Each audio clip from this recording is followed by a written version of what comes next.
Hello guys, आप लोगों के लिए एक और न्यू मांगा लेके आया हूँ जिसका नाम है reborn of the cultivator mighty God. और मैंने जब इसे यूट्यूब पे सर्च किया तो सिर्फ एक यूट्यूबर ने ही इसको एक्सप्लेन किया हुआ है। और दोस्तों, इसे मैं अपने तरीके से आपको एक्सप्लेन करके बताऊंगा और पूरी कोशिश करूंगा कि आप लोगों को एक्सप्लेनेशन पसंद आए। और समय ना वेस्ट करते हुए चलते हैं आगे। एपिसोड की शुरुआत में हमें एक डीप स्पेस को दिखाया जाता है और उस डीप स्पेस में सिर्फ चांद सितारे ही मौजूद होते हैं। और तभी हमें वहाँ पर एक सोल को दिखाया जाता है जो कि अपने कॉन्शियस में आते हुए उस जगह को देख कर कहती है, ये मैं कहाँ हूँ? मुझे 80,000 साल हो गए। और मैं आपको बता दूं, ये आदमी एक गॉड होता है जिसे उसके ही सब ऑर्डिनेट में धोखा देके उसे मार दिया था। और ये बहुत ज्यादा स्ट्रांग होने के कारण जो इसकी सोल होती है वो डीप स्पेस में आ जाती है अपने आप को स्ट्रांग बनाने के लिए। और फिर वो अपने हाथों को देखते हुए कहता है, मैं कई सालों से एक स्पिरिचुअल सिस्टम के थ्रू इस डीप स्पेस में तैर रहा हूँ और मैंने कभी नहीं सोचा था कि मैं बच जाऊंगा। God is Scarlett. 80,000 साल पहले गॉड के क्राउन को लेकर कंपटीशन में आपने हमारी शादी को तोड़ दिया और मुझे सताने के लिए किसी और के साथ मिल गई। और ये बात को कहने के बाद में वो आदमी उस डीप स्पेस से बड़ी स्पीड में निकलता हुआ आगे की तरफ बढ़ते हुए कहता है, खैर कुछ ऐसा है जिसके बारे में आपने कभी सोचा भी नहीं था। और इस बात को कहते हुए वो अर्थ में बहुत स्पीड में आगे की तरफ बढ़ते हुए चिल्ला के कहता है, मेरा कहने का मतलब है कि 80,000 साल बाद मैं जिंदा होकर वापस आ गया हूँ। और इसके ये कहने के बाद में हमारा सीन शिफ्ट हो जाता है और हमें एक सिटी का सीन दिखाया जाता है जिसके ऊपर से वो आदमी उड़ता हुआ आगे की तरफ जा रहा था। और उस सिटी को देखते हुए अपने मन में सोचता है, ये एक बहुत बड़ी जगह है, मुझे अपना हौसला बनाए रखने के लिए मुझे किसी अच्छे मजबूत व्यक्ति को ढूंढने की जरूरत है। और जब वो इस बात को कहते हुए आगे की तरफ बढ़ रहा होता है तभी एक जगह पे देखकर वहाँ पे रुकते हुए कहता है, ये क्या? और हमें पता चलता है एक लड़का दूसरे लड़के को बहुत बुरी तरीके से मार रहा होता है, उसका खून बह रहा होता है। और एक लड़की उसके बगल में खूब कस के अपने बलून को चिपका के खड़ी होती है। और बाबू भैया, ये लड़की का मैटर है। उसका साथी उस लड़के को बहुत ज्यादा मारते हुए कहता है, यांग चेन, तुम सिर्फ एक बेकार नौकर हो, तुम्हारी हिम्मत कैसे हुई मेरी लड़की को मेरे पास से चुराने की? मैं तुम्हें मार डालूंगा। उस लड़के को मारते हुए देख के वो लड़की उसके पास आ जाती है और उससे इतराते हुए कहती है, लिंग आप बहुत अच्छे हैं। और दोस्तों, गलत मत समझिएगा, LING वो वाला लिंग नहीं है ये। मैंने इस बेवकूफ आदमी को छोड़ दिया है, फिर भी वो मुझे परेशान बंद नहीं कर रहा है। उस लड़की की बात सुनने के बाद में वो लड़का हंसते हुए कहता है, अब तुम चिंता मत करो, तुम मेरी लड़की हो, अब कोई तुम्हें परेशान करने की हिम्मत नहीं करेगा। उस लड़के की सारी हरकतें, ये जो आदमी की गॉड सोल होती है, वो घूर के उसको देखते हुए कहता है, ये लड़का बहुत अमीर और जवान है, मुझे यकीन है कि उसका एक अमीर परिवार भी है, लेकिन वह बहुत दयालु नहीं है। चलो ठीक है, कोई बात नहीं, वह मेरी रिवेंज लेने की जर्नी की शुरुआत का पॉइंट होगा। और इस बात को कहने के बाद में बड़ी स्पीड में उस लड़के की तरफ आगे बढ़ रहा होता है उसकी बॉडी को हासिल करने के लिए। और वो बहुत ज्यादा खुश होते हुए आगे बढ़ के कहता है, मैं गॉड ऑफ कॉस्मिक हूँ, मैं ब्रह्मांड का गॉड हूँ, मैं तुम्हारे पास आ रहा हूँ। और इस बात को कहते हुए बड़ी स्पीड में उस लड़के की बॉडी को टेक ओवर करने के लिए आगे बढ़ रहा होता है। लेकिन जैसे ही वो आगे बढ़ रहा होता है तभी अचानक से वो लड़का मुड़ जाता है और डायरेक्शन चेंज होने के कारण जो वो लड़का होता है उसके आगे लड़की आ जाती है। और वो लड़का हंसते हुए कहता है, आखिरकार मुझे लगता है कि वो लड़का मर जाएगा या फिर अपंग हो जाएगा, चलो चलते हैं हम लोग। लेकिन जब वो कॉस्मिक गॉड ऐसे हालत में देखता है तो बहुत सारा घबरा जाता है, उसे समझ में नहीं आता और बहुत सारा स्पीड में अपने आप को ब्रेक लगाने की कोशिश करते हुए चिल्ला के कहता है, नहीं, धत तेरे की, रुक जा रुक जा, मैं उस मरे हुए आदमी की बॉडी में नहीं रहना चाहता हूँ, अरे ब्रेक लग जा।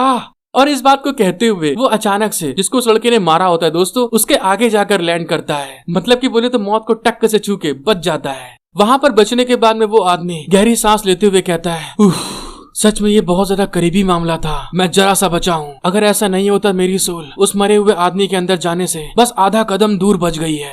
वो जैसे इस बात को बोलते हुए खड़ा होता है तभी अचानक से कुछ फील करने के बाद में हैरान होते हुए कहता है, क्या ये क्या?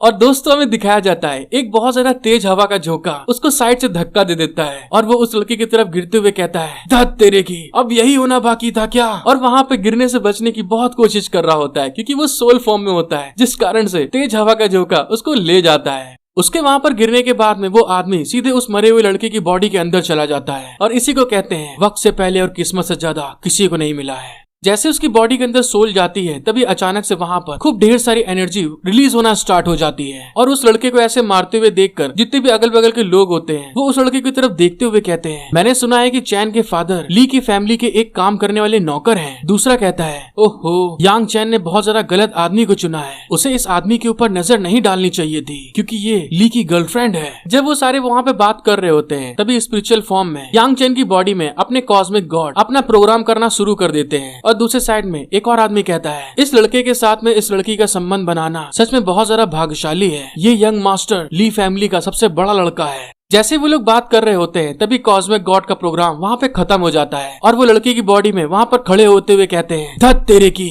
ये क्या नौटंकी है, आखिरकार ऐसा क्यों हो गया। और वो दोनों लोग आगे की तरफ बढ़ रहे होते हैं लेकिन तभी अचानक से जो ली फैमिली का जो यंग मास्टर होता है वो यांग चेन की आवाज को सुन लेता है। लेकिन अभी थोड़ी देर पहले उसने उसको बहुत बुरी तरीके मारा होता है और उसको ऐसे खड़ा हुआ देखकर उसके पसीने आ रहे होते हैं। अपने मन में सोचता है, ये कैसे हो गया, मुझे याद है कि मैंने उसे बहुत बुरी तरीके से मारा है और इस कंडीशन में तो उसे बिल्कुल भी खड़ा होना नहीं चाहिए था। और जो उसकी गर्लफ्रेंड होती है उसकी आंखें तो एकदम फटी की फटी रह जाती हैं। और दोस्तों यही हमारा मेन प्रोटेगनिस्ट है, मतलब बोले तो हीरो। कॉस्मिक गॉड यांग चेन की बॉडी में आने के बाद में अपने हाथों को देखते हुए रो के कहते हैं, मैंने कभी नहीं सोचा था एक ऐसे मैं बेकार आदमी को चुन सकता हूँ और ऐसी बेकार बॉडी पर कब्जा कर सकता हूँ। एक फेम हासिल करना और अपना शानदार बदला लेने का प्लान अंजाम दे सकता हूँ। ये एक मेरा प्यारा सपना बन के रह जाएगा। यांग चेन को ऐसे उठते हुए देखकर जो वहाँ के लोगों ने अभी इसको मार खाते हुए देखा था वो घबराते हुए कहते हैं, हे भगवान, यहाँ क्या चल रहा है, क्या वो अभी मर नहीं गया था, वो फिर से जिंदा कैसे हो गया।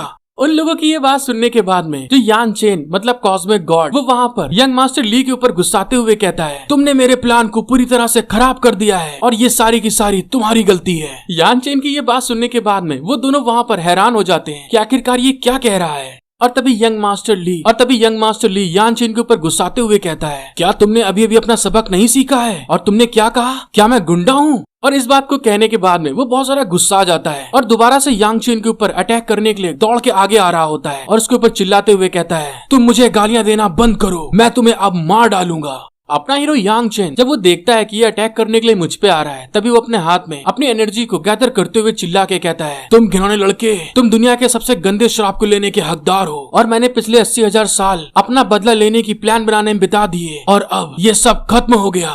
और जैसे यंग मास्टर ली तभी उन दोनों की पावर एक दूसरे से वहाँ पे टकरा जाती है, जिसको फील करते हुए यंग मास्टर ली हैरान होते हुए कहता है, ये क्या।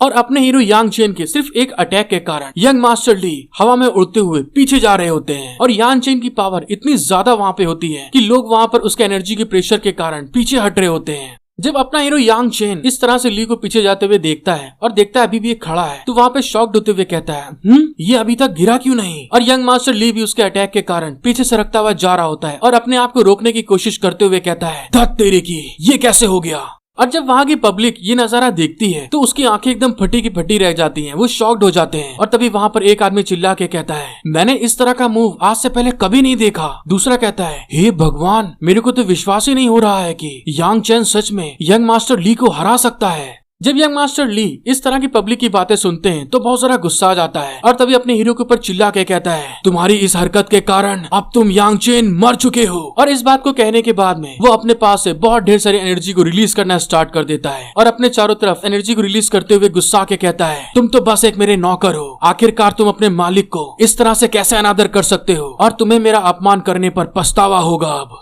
अपना हीरो यांग चेन उसकी ये बात सुनने के बाद में वो भी अपनी एनर्जी को रिलीज करते हुए उंगली से इशारा करते हुए कहता है, क्या तुम लड़ाई करना चाहते भी हो, आओ मुझे आजमाओ, क्योंकि तुम मेरे लिए बस एक कचड़े हो। अपने हीरो यांग चेन ने इस बात को कहने के बाद में अपनी स्पिरिचुअल एनर्जी को वहाँ पर फैलाना स्टार्ट कर दिया होता है और तभी अचानक से उसको एक झटका लगने के कारण वो चिल्ला के कहता है, धत तेरे की, ये तो बहुत बुरा हुआ, मेरी ये कमजोर बॉडी मेरे पावर को नहीं झेल पा रही है।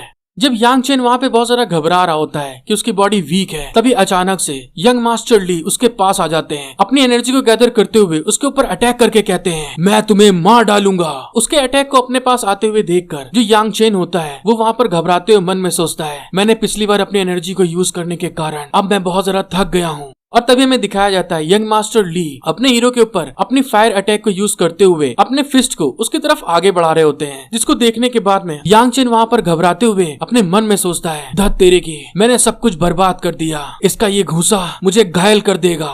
जैसे यंग मास्टर का घूंसा अपने हीरो यांग चेन के ऊपर लगने वाला होता है, तभी अचानक से कोई आता है और यंग मास्टर के फिस्ट को वहाँ पे रोक लेता है। जिस चीज को देखने के बाद में यंग मास्टर ली और अपना हीरो यांग चेन दोनों के दोनों वहाँ पे शॉक्ड हो जाते हैं कि ये किसने किया। और हमको पता चलता है यांग चेन के सामने एक लड़की आके खड़ी हो गई होती है, जिसने कि यंग मास्टर ली के अटैक को अपने हाथ से रोकते हुए उससे कहती है, ली लिंग अभी तुम स्कूल में हो और जिस कारण से कि स्टूडेंट आपस में लड़ाई नहीं कर सकते हैं। यंग मास्टर इस चीज को देखने के बाद में बहुत ज्यादा गुस्साते हुए चिल्ला के कहता है उससे, लिंग युवाओ, मेरा सुझाव है कि तुम इस बदमाश को बचाने की कोशिश मत करो। यंग मास्टर की बात सुनने के बाद में लिंग याओ को दिखाया जाता है, जो कि उसकी तरफ गुस्से में घूर के देखते हुए कहती है, यांग चेन मेरे साथ में मेरी क्लास में पढ़ता है और मैं अपनी क्लास के रिप्रेजेंटेटिव के तौर पर अपने क्लास के साथी को प्रोटेक्ट करने की जिम्मेदारी है, और अगर तुम इस स्कूल के नियम को तोड़ने से नहीं डरते हो तो इस लड़ाई को जारी रखो। लिंग याओ की ये बात सुनने के बाद में जो यंग मास्टर ली होता है बहुत ज्यादा गुस्सा आ जाता है और चिल्ला के कहता है, तुम।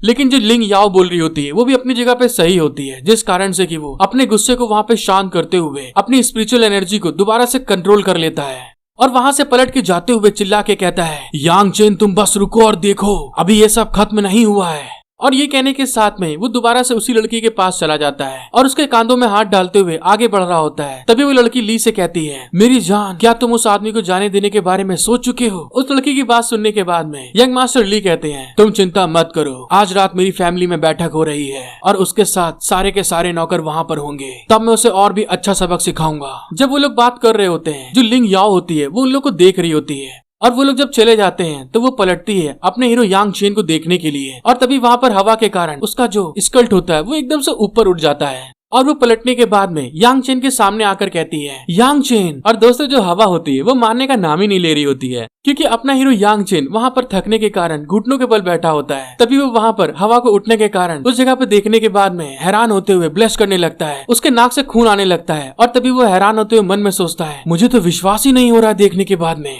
वो लड़की यांग चेन को पूछने के बाद में वहाँ पर बैठ जाती है और यांग चेन से कहती है, क्या तुम ठीक हो? लेकिन यांग चेन का दिमाग तो इस समय कहीं और ही लगा होता है, जिस कारण से वो वहाँ पर बहुत ज्यादा ब्लश कर रहा होता है और उसकी निगाहें भी इस समय कहीं और लगी होती हैं। जैसे उस लड़की ने एकदम से उससे पूछा होता है, तभी यांग चेन जो सोच रहा होता है एकदम से वही बड़बड़ाते हुए कहता है, वो पिंक, सच में मुझे पिंक बहुत पसंद है। और ये कहते हुए वो ब्लश कर रहा होता है और उसके नाक से खून भी बह रहा होता है। जब वो लड़की इस तरह के ठरकपन को देखती है कि यांग चेन मेरे किस जगह पे देख रहा है और वो समझ जाती है कि पिंक वाली बात कहाँ की है, तभी वो एकदम से अपने दोनों थाई के बीच में हाथ रखते हुए चिल्ला के कहती है, ओ बदतमीज इंसान तुम।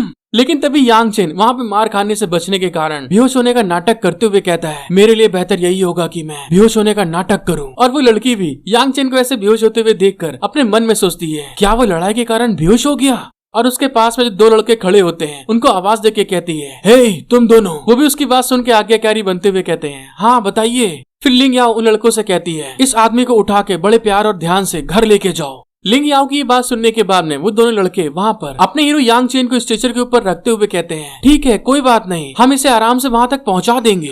हेलो गाइस, आई होप कि आपको ये एपिसोड पसंद आया होगा और प्लीज गाइस मुझे आपके सपोर्ट की बहुत जरूरत है और इसीलिए वॉच करने के बाद में लाइक करना ना भूलें और अगर आप मेरे चैनल पे न्यू आए हैं तो सब्सक्राइब जरूर कर लें। और इसी के साथ मिलते हैं हम लोग नेक्स्ट एपिसोड में। Thank you for watching my video, love you all.